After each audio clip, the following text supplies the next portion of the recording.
Welcome again, my dear brethren, to our May Mary series. Today is day 18, and we are going to talk about the wedding at Cana.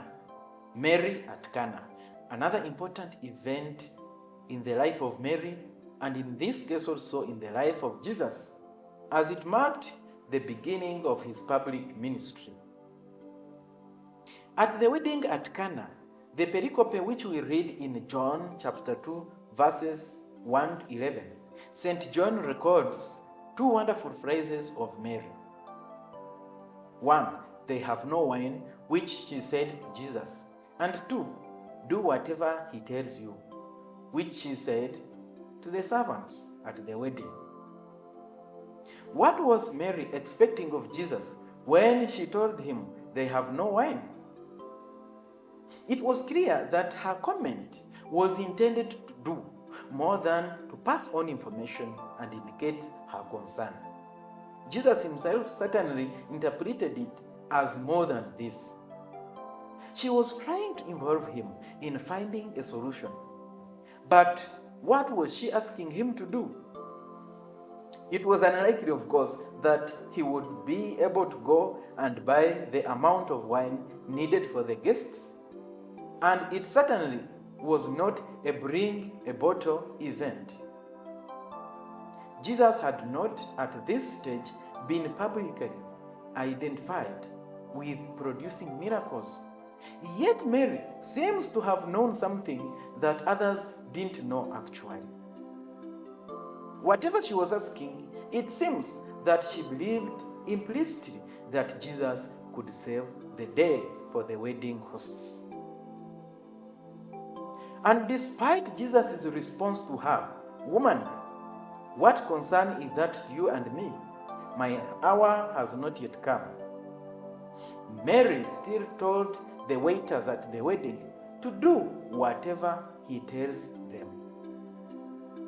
First, this shows that Mary's trust and faith in her son had developed, and that her son was able to do something.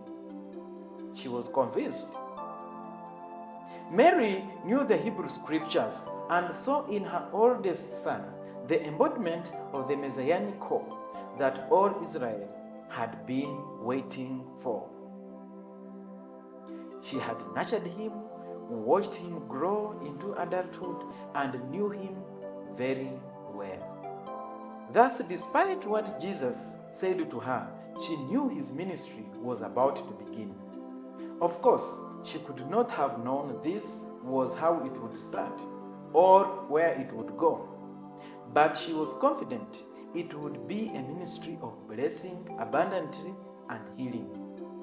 Some scholars take it as if Mary was pushing her son to start his ministry. But whatever case, she knew what her son was and what he was able to do, and thus showed her trust and faith in him. She became a model of faith for believers. Secondly, Mary telling her son about the situation at the wedding shows her role as one who intercedes for us with her son daily. Let us trust her, and she will reach our prayers to her son.